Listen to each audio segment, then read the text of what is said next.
Hello दोस्तों, good evening, नमस्कार। आप सबका एक बार फिर से बहुत बहुत स्वागत है आप सभी के अपने यूट्यूब चैनल परीक्षा की शिक्षा में। आई होप कि आप सभी अच्छे होंगे, आपकी जो तैयारी है बढ़िया तरीके से चल रही है। तो जो बच्चे क्लास में फर्स्ट टाइम पहली बार नए हैं उन सभी को बता दिया हमारे चैनल पर आपकी बीएड परीक्षा 2024 की तैयारी रेगुलर बेसिस पे करवाई थी। जिसे भी तैयारी पूरी करनी है, कंप्लीट करनी है, चैनल को जो है सब्सक्राइब करके हमारे साथ जुड़ जाएगा। उसके बगल में जो बेल आइकन है उसको भी ऑन कर लेंगे। और ये जो क्लासेस है सिर्फ बीएड के लिए नहीं, जो आपके डीएलएड वाले छात्र हैं उनके लिए भी है, ठीक है। तो याद रखिएगा। हमारे क्लासिक का जो समय देख रहे हैं, जीके जिसकी जो क्लासेस सुबह 10 बजे, रीजनिंग की जो क्लासेस दोपहर को 1 बजे, कला वर्ग की जो क्लासेस आती है शाम को 4 बजे, और जो हिंदी की क्लासेस शाम को 7 बजे आपको देखने को मिलती है, ठीक है। अगर आपसे को हमारे क्लासेस का पीडीएफ चाहिए तो पीडीएफ के लिए हमारे टेलीग्राम का जो चैनल है उसको ज्वाइन कर ले। परीक्षा की शिक्षा का नीचे डिस्क्रिप्शन में आपसे इसको जो है लिंक मिल जाएगा, ठीक है। फटाफट जाकर टेलीग्राम चैनल से आपसे लोग जुड़ जाइए।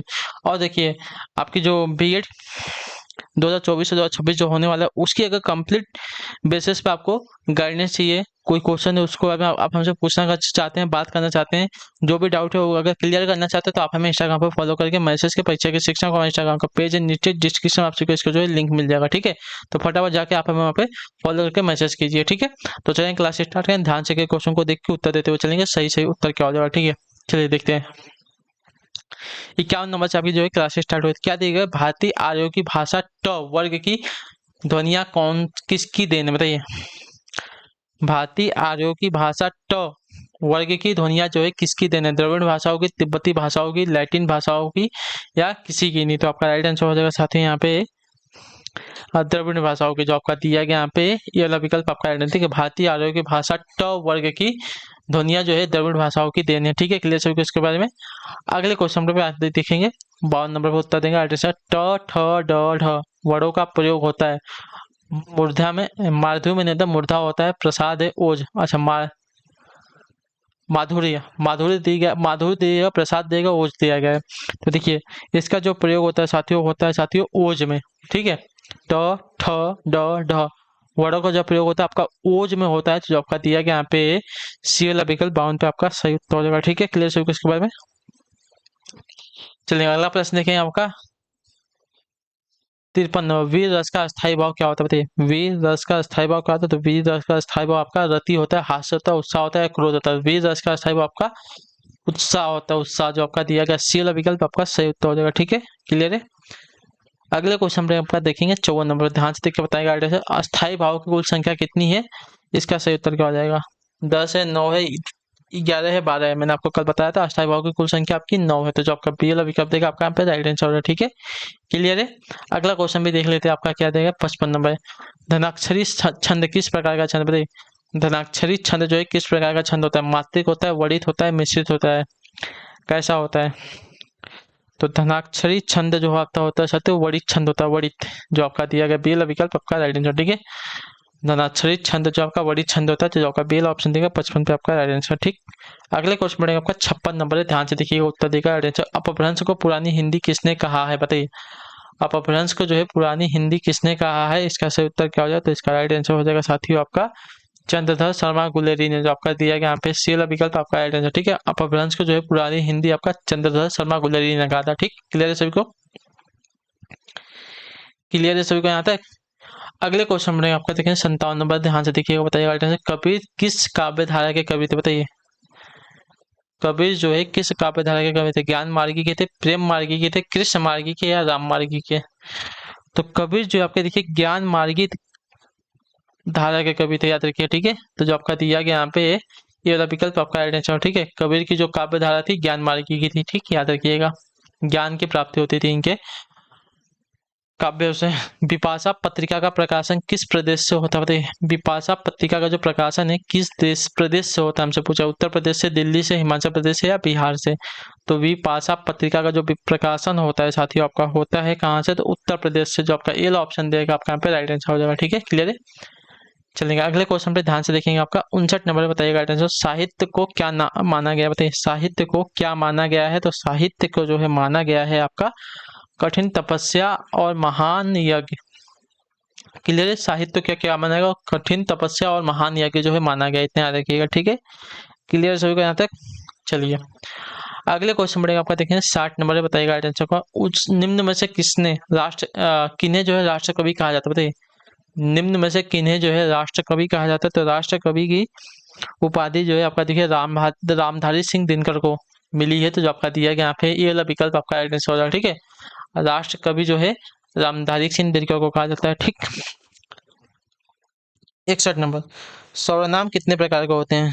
5 प्रकार के, 6 प्रकार के, 8 प्रकार के या 10 प्रकार के? तो सर्वनाम की जो संख्या है साथियों आपकी 6 प्रकार की होती है। ठीक है, तो जो आपका दिया गया बी वाला विकल्प आपका राइट आंसर हो जाएगा। ठीक है, अगले क्वेश्चन बढ़ेगा आपका, देखेंगे भरत मुनि ने अपभ्रंश को नाम दिया है, क्या बताइए? लोक भाषा, जन भाषा, देश भाषा या अशुद्ध भाषा? तो भरत मुनि ने अपभ्रंश को क्या नाम दिया है? तो अशुद्ध भाषा नाम दिया। ठीक है, भरत मुनि ने जो है अपभ्रंश को अशुद्ध भाषा का नाम दिया था, जो आपका डी वाला ऑप्शन देखे 62 पे आपका राइट आंसर। ठीक, अगला क्वेश्चन 63 नंबर, उत्तर देंगे आठ। महोदय में कौन सी संधि है बताइए? दीर्घ संधि है, यड़ संधि है, गुण संधि है, वृद्धि संधि है? महोदय में कौन सी संधि है? तो महोदय में जो आपकी संधि है साथियों महाधन उदय है। ठीक है, तो यहाँ पे आपकी गुण संधि हो जाएगी, जो आपका दिया गया यहाँ पे सी वाला विकल्प आपका यहाँ पे सही उत्तर हो जाएगा। ठीक है, चलिए अगला क्वेश्चन भी देख लेते हैं आपका 64 नंबर, क्या दिया गया है? अष्टछाप कवियों में प्रथम नियुक्त कीर्तनकार कवि कौन थे बताइए? अष्टछाप कवि, अष्टछाप के कवियों में प्रथम नियुक्त कीर्तनकार कवि कौन थे? तो आपका राइट आंसर हो जाएगा साथी यहाँ पे सूरदास जी, जो आपका दिया गया यहाँ पे सी वाला विकल्प आपका राइट आंसर। ठीक है, अष्टछाप के कवियों में प्रथम नियुक्त कीर्तनकार कवि आपके सूरदास जी थे, जो आपका सी वाला ऑप्शन देगा 64 पे आपका सही उत्तर हो जाएगा। ठीक, अगला क्वेश्चन 65 नंबर है, ध्यान से देख के उत्तर देंगे राइट आंसर का। उद्धव शतक किसकी कृति बताइए? उद्धव शतक जो है किसकी कृति है? तो उद्धव शतक जो है आपकी हो जाएगी साथियों जगन्नाथ दास रत्नाकर की कृति, जो आपका दिया गया यहाँ पे सी वाला विकल्प आपका राइट आंसर। ठीक है, उद्धव शतक जो है जगन्नाथ दास रत्नाकर की कृति है। ठीक है, क्लियर है। अगले क्वेश्चन में आपका 66 नंबर है, ध्यान से देख के उत्तर देंगे। संज्ञा के कितने भेद होते हैं? तो संज्ञा के भेद आपके होते हैं 3, और कितने प्रकार के सर्वनाम होते हैं? तो 6 प्रकार के सर्वनाम होते हैं, और संज्ञा के कितने? तो 3 प्रकार के भेद होते हैं, ध्यान रखिएगा। ठीक है, क्लियर है सभी को? चलिए अगले क्वेश्चन पे देखेंगे आपका 67 नंबर, निम्नलिखित में से कौन सी रचना जो है खड़ी बोली की है? वाल्मीकि रामायण है, पद्मावत है, साकेत है या कवितावली है? तो खड़ी बोली की रचना कौन सी है हमको बताना। ठीक है, तो खड़ी बोली की रचना आपकी यहाँ पे हो जाएगी साकेत, जो आपका दिया गया यहाँ पे सी वाला विकल्प आपका सही उत्तर हो जाएगा। ठीक है, क्लियर सभी को इसके बारे में? अगले क्वेश्चन बढ़ेंगे आपका 68 नंबर, बताइएगा राइट आंसर। खेले पर हिमालय किसकी रचना बताइए? धर्मवीर भारती की, अज्ञे की है, निर्मल वर्मा की या शरद जोशी की है? किसकी है बताइए? ठेले पर हिमालय जो है किसकी रचना है? तो ठेले पर हिमालय जो आपकी देखिए धर्मवीर भारती की रचना है। ठीक है, क्लियर है सभी को? ये वाला विकल्प जो आपका यहाँ पे राइट आंसर हो जाएगा। ठीक, अगला क्वेश्चन देखें 69 नंबर पे, सबसे प्राचीन कौन सी वीरता है? दान वीरता है, दया वीरता है, वाक वीरता है या युद्ध वीरता है? क्या है? तो सबसे प्राचीन वीरता आपकी वाक वीरता है, जो आपका दिया गया यहाँ पे सी वाला विकल्प 69 पे आपका सही उत्तर होगा। ठीक है, अगला क्वेश्चन, वाक यानी कि जो बोलते हैं ना उसको बोलते हैं बातचीत वाली। आंसू का बहुवचन क्या होगा बताइए? तो आंसू का बहुवचन आपका देखने जाएंगे तो आपको आंसू हो जाएगा, आंसू, जो आपका सी वाला ऑप्शन देगा आपका यहाँ पे राइट आंसर। ठीक है, अगले क्वेश्चन रहेगा 71 नंबर पे, ध्यान से देखिएगा उत्तर दीजिएगा। निम्नलिखित में से कौन सी रचना जो है रामधारी सिंह दिनकर की है बताइए? उर्वशी है, पल्लव है, अंधा युग है या निहार है? तो कौन सी रचना जो है रामधारी सिंह दिनकर की है? तो आपका राइट आंसर हो जाएगा उर्वशी, जो आपका ये वाला विकल्प देगा आपका यहाँ पे राइट आंसर हो जाएगा। ठीक है, उर्वशी जो आपके रामधारी सिंह दिनकर की रचना है। ठीक, आपके राष्ट्र कवि हैं रामधारी सिंह दिनकर, इतना याद रखिएगा। ठीक है, मैथिली का विकास किस अपभ्रंश से जो है माना जाता है बताइए? मैथिली का जो विकास है किस अपभ्रंश से जो है माना जाता है? इसका सही उत्तर क्या हो जाएगा? तो मैथिली का जो विकास है साथियों आपका देखिए मागधी अपभ्रंश से हुआ है माना जाता है, तो जो आपका दिया गया यहाँ पे बी विकल्प आपका राइट आंसर हो जाएगा। ठीक है, क्लियर सभी को? मैथिली का जो विकास है मागधी अपभ्रंश से माना जाता है। ठीक है, अगले क्वेश्चन बढ़ेगा आपका देखिए 73 नंबर, राम कथा पर आधारित काव्य कौन सा बताइए? राम कथा पर आधारित काव्य कौन सा है? तो राम कथा पर आधारित आपका जो काव्य है साथियों आपका है अग्निलिख, अग्निलिख है, तो जो आपका दिया गया यहाँ पे बी वाला विकल्प आपका राइट आंसर है। ठीक है, राम कथा पर आधारित काव्य आपका अग्निलिख हो जाएगा। ठीक, अगला क्वेश्चन देखिए 74 नंबर में, बताइएगा राइट आंसर। काव्य क्षेत्र में प्रबंध शिरोमणि की उपाधि किसे दी गई है बताइए? काव्य क्षेत्र में प्रबंध शिरोमणि की जो उपाधि है किसको प्रदान की गई है? इसका सही उत्तर क्या हो जाएगा साथियों? तो आपका राइट आंसर मैथिली शरण गुप्त जी को जो आपका दिया गया यहाँ पे सी वाला विकल्प आपका राइट आंसर हो जाएगा। ठीक है,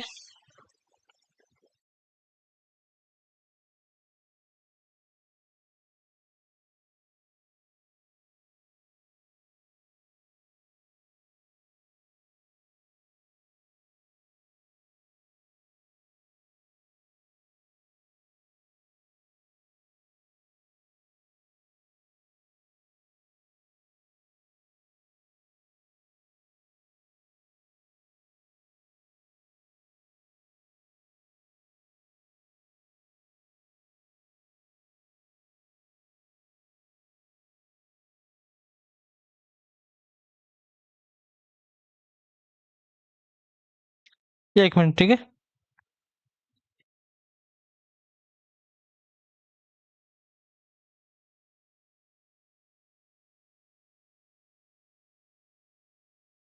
चलिए देखिए क्या दिया गया है, अगले क्वेश्चन पढ़ेंगे। 75 नंबर प्रश्न। ठीक है, जहां उपमेय में अनेक उपमानों की संख्या होती है वहां कौन सा अलंकार होता है? जहां उपमेय में अनेक उपमानों की संख्या होती है वहां पे कौन सा अलंकार होता है? तो वहां पे आपका अलंकार होता है साथियों संदेह अलंकार। ठीक है, जहां आपका दिया गया यहाँ पे डी वाला विकल्प आपका राइट आंसर। ठीक है, जहां उपमेय में अनेक उपमानों की संख्या होती है वहां पे आपका संदेह अलंकार लगता है। ठीक है, इतना याद रखिएगा। अगले क्वेश्चन में आपका देखेंगे 75 नंबर बताइएगा। प्रथम सूफी प्रेमाखनाक प्रथम सूफी प्रेमाखनानक काव्य के रचयिता कौन है बताइए? तो आपका राइट आंसर हो जाएगा साथियों यहाँ पे मुल्ला दाऊद है जो आपका दिया गया सी वाला विकल्प आपका सही उत्तर है। ठीक है, प्रथम सूफी प्रेमा खनायक काव्य के रचयिता आपके मुल्ला दाऊद है जो आपका दिया गया सी वाला विकल्प आपका राइट आंसर। अगले क्वेश्चन में आपका 77 नंबर बताइएगा राइट आंसर क्या हो जाएगा। निम्नलिखित में से कौन सा शब्द जो है तत्सम है बताइए? काज है, हाथ है, काम है, कला है, काल है। तो यहाँ पे जो आपका तत्सम शब्द है, तत्सम शब्द आपका जो दिया गया यहाँ पे काल, आपका काल कैसा शब्द है? तत्सम शब्द है। ठीक है, जो आपका दिया गया डी वाला विकल्प आपका राइट आंसर हो जाएगा। ठीक है, क्लियर है? ठीक है, अगला क्वेश्चन देखेंगे आपका क्या दिया गया है। अगले क्वेश्चन बढ़ेगा आपका 78 नंबर। चौपाई के 4 चरणों में कितनी मात्रा होता है? तो देखिए चौपाई के 4 चरणों में जो आपकी देखिए 16-16 मात्रा होता है। जो आपका डी वाला ऑप्शन दिया गया है 78 पे आपका राइट आंसर। ठीक है, क्लियर सभी को इसके बारे में। अगले क्वेश्चन बढ़ेंगे आपका देखेंगे 79 नंबर बताइएगा राइट आंसर। अशोक के फूल निबंध संग्रह के रचयिता या रचनाकार कौन है बताइए?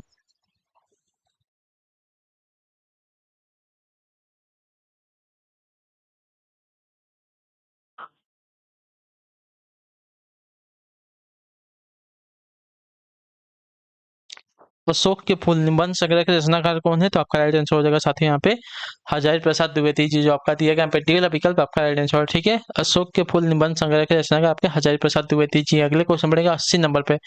हिंदी साहित्य के आधुनिक काल को इस नाम से भी जो है अभिहित किया जाता था, किस नाम से? तो आपका राइट आंसर हो जाएगा साथियों यहाँ पे गद्य काल के नाम से, जो आपका दिया गया डी वाला विकल्प आपका राइट आंसर। ठीक है, हिंदी साहित्य के आधुनिक काल को जो है गद्य काल के नाम से जो है अभिहित भी किया जाता है। ठीक है, इतना याद रखिएगा। ठीक है, क्लियर सभी को इसके बारे में। अगले क्वेश्चन बढ़ेगा आपका 81 नंबर बताइएगा आंसर। हिंदी बोली भारत में कौन बोलता है बताइए? हिंदी बोली जो है भारत में कौन बोलता है? तो हिंदी बोली जो है भारत में आपके भारत की अधिकांश जनता बोलती है, इतना याद रखिएगा। ठीक है, क्लियर सभी को। अगले क्वेश्चन में 82 नंबर। मयंक मंजरी नामक रचना की विद्या किस विद्या की है बताइए? मयंक मंजरी नामक रचना की जो रचना है किस विद्या की है? कविता की है, आलोचना की है, नाटक की है, कहानी की है? तो आपका राइट आंसर हो जाएगा साथियों ये जो आपकी नाटक की है। ठीक है, मयंक मंजरी जो है नामक आपका एक नाटक है, इतना याद रखिए। ठीक है, क्लियर होगा इसके बारे में। चलेंगे अगले क्वेश्चन पर बढ़ेंगे। आपका देखेंगे क्या देगा 83 नंबर। ध्यान से देखिएगा उत्तर देगा। वीरों का कैसा हो वसंत कविता की रचना किसने की है? मैंने आपको बताया है। तो आपका राइट आंसर हो जाएगा साथियों वीरों का कैसा हो वसंत, इसकी रचना जो सुभद्रा कुमारी चौहान ने की है। ठीक है, क्लियर है? तो जो आपका ए वाला विकल्प देगा आपका यहाँ पे राइट आंसर हो जाएगा। अगला क्वेश्चन देखिए आपका 84 नंबर बताइएगा राइट आंसर हो जाएगा। भाषा विज्ञान के अध्ययन को क्या कहते हैं बताइए? भाषा विज्ञान के अध्ययन को क्या कहते हैं? तो भाषा विज्ञान के अध्ययन को भाषा तत्वों का अध्ययन कहते हैं। ठीक है, जो आपका ये वाला विकल्प देगा आपका राइट आंसर हो जाएगा। ठीक, मतलब सी वाला विकल्प आपका यहाँ पे राइट आंसर हो जाएगा। भाषा विज्ञान के अध्ययन को भाषा तत्वों का अध्ययन कहा जाता है। अगले क्वेश्चन में 85 नंबर बताइएगा आंसर। गोस्वामी कृष्ण शरण जयशंकर प्रसाद के किस उपन्यास का महत्वपूर्ण पात्र बताइए। गोस्वामी कृष्ण शरण जो है जयशंकर प्रसाद के किस उपन्यास का जो है महत्वपूर्ण पात्र है, तो आपका राइट आंसर हो जाएगा साथी यहाँ पे कंकाल का। जो आपका ये वाला विकल्प देगा आपका यहाँ पे राइट आंसर हो जाएगा। ठीक है, क्लियर सभी को। उसका गोस्वामी कृष्ण शरण जो है जयशंकर प्रसाद के कंकाल उपन्यास का जो है महत्वपूर्ण पात्र है। अगले क्वेश्चन में आपका देखेंगे 86 नंबर बताइएगा राइट आंसर।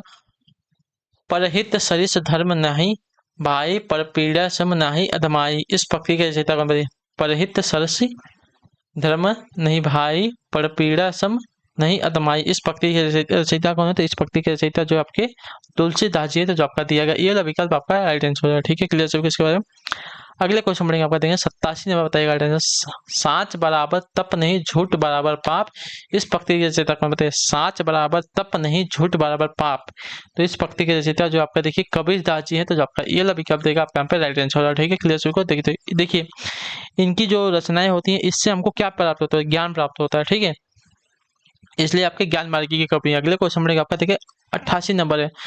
अष्टछाप कवि के सर्वश्रेष्ठ भक्त कवि कौन थे बताइए। अष्टछाप के सर्वश्रेष्ठ भक्त कवि कौन थे, तो आपका राइट आंसर हो जाएगा साथियों यहाँ पे सूरदास कवि। ठीक है, अष्टछाप के सर्वश्रेष्ठ भक्त कवि आपके सूरदास जी थे, जो आपका दिए गए डी वाला विकल्प 88 पे आपका राइट आंसर। अगले क्वेश्चन में 89 नंबर।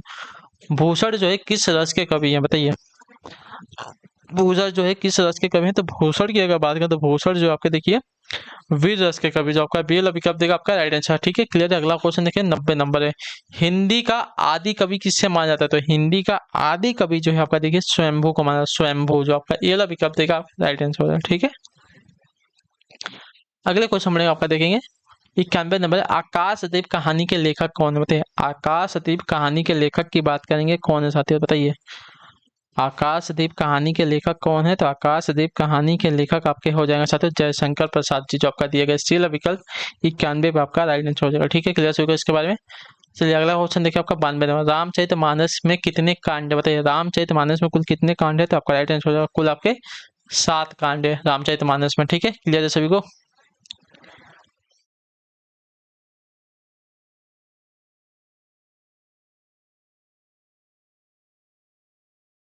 राष्ट्रीय नाट्य विद्यालय कहाँ बताइए।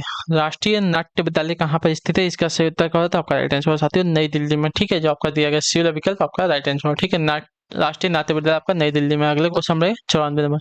श्रृंगार रस का अस्थायी भाव क्या होता है, तो श्रृंगार रस का अस्थायी भाव आपका होता है साथियों रति, जो आपका ये वाला विकल्प देगा राइट आंसर हो जाएगा। ठीक है, अगला क्वेश्चन 95। जाकी रही भावना जैसे प्रभु मूरत देखी 333 प्रस्तुत पंक्ति के रचयिता कौन बताइए। जाकी रही भावना जैसी प्रभु मूरत देखी 333 प्रस्तुत पंक्ति के रचयिता कौन है, तो इसके रचयिता जो आपके हो जाएंगे साथियों आपके तुलसीदास जी, जो आपका दिया गया यहाँ पे सी वाला विकल्प आपका राइट आंसर। ठीक है, ये आपके भक्ति मार्ग के कवि थे, इतने आ गए। ठीक है, 96 नंबर। निम्न में से भक्ति काल का एक कवि अवतारवाद और मूर्ति पूजा का विरोधी था, इसके बावजूद वह हिंदुओं के जन्म मृत्यु संबंधित सिद्धांतों को मानता रहा, वह कवि कौन था, तो वह कवि जो आपके यहाँ पे कबीरदास जी थे, जो आपका दिया गया यहाँ पे बी विकल्प आपका आइडेंटिटी। ठीक है, हिंदी में से भक्ति काल का एक कवि जो आपका अवतारवाद और मूर्ति पूजा के विरोधी था, इसके बावजूद भी वह हिंदुओं के जन्म मृत्यु के संबंधित जो आपके सिद्धांत है उसको मानता था, यह कवि आपके कबीरदास जी थे, जो आपका दिया गया बी विकल्प 96 पे आपका सही उत्तर। ठीक है, अगला क्वेश्चन। प्रथम सूफी प्रेमाख्यानक कवि के रचयिता कौन थे बताइए। प्रथम सूफी प्रेरणा, अभी आपको मैंने कराया था ये क्वेश्चन, तो इसका रचयिता आपके देखिए मुल्ला दाऊद, मैंने अभी आपको ये वाला क्वेश्चन कराया था। ठीक है, अगला क्वेश्चन देखते हैं आपका। जायसी ग्रंथावली के संपादक का नाम है बताइए। जायसी ग्रंथावली के संपादक का नाम क्या है, तो आपका राइट आंसर हो जाएगा साथियों रामचंद्र शुक्ल। जायसी ग्रंथावली के संपादक का जो नाम था रामचंद्र शुक्ल, जो आपका दिया गया डी वाला विकल्प आपका राइट आंसर। अगला क्वेश्चन देखिए 99 नंबर। दोहा छंद में श्रृंगारी रचना प्रस्तुत करने वाले हिंदी के सर्वाधिक व्याख्यातिल लब्ध कवि है मतलब देखो। दोहा छंद में श्रृंगारी रचना प्रस्तुत करने वालों में जो हिंदी के सर्वाधिक व्याख्यातिल लब्ध कवि कौन से हैं, तो आपका राइट आंसर हो जाएगा साथ ही यहाँ पे बिहारी जी हैं, जो आपका दिया गया यहाँ पे बी वाला विकल्प आपका राइट आंसर। ठीक है, बी फॉर बिहारी। 100 नंबर है। कंचन तन तन बरन बरे रहो रंग मिली रंग, जानी जाति सुबास ही केसरी लाई अंग। उपयुक्त पंक्तियां जो है किसकी हैं, तो ये जो पंक्तियां हैं साथियों आपकी बिहारी दास जी की, जो आपका सी वाला विकल्प देगा आपका राइट आंसर। ठीक है, कंचन तन धन बरन बरे रहो रंग मिली रंग, जानी जाती सुभाष ही केसरी लई अंग। उपयुक्त पंक्तियों किसकी हैं? तो ये पंक्तियां जो है आपकी देखिए किसकी, तो बिहारी दास जी की। ठीक है, तो इसी के साथ जो आपकी आज की क्लास है, आखिरी क्लास आज की यहाँ पे कंप्लीट होती है। आई होप कि आपको जो क्लास है अच्छी लगी। अच्छी क्लास को लाइक करें, चैनल पहले तो चैनल को सब्सक्राइब, और हमें जो है कमेंट में अपनी राय क्लास के बारे में जो है आपका क्लास जो है कैसी लगी। तो हम आपसे मिलेंगे आपकी अगली क्लास में, तब तक के लिए टाटा बाय बाय, जय हिंद जय भारत। आपके क्लास से जुड़ने के लिए बहुत बहुत ही धन्यवाद साथी।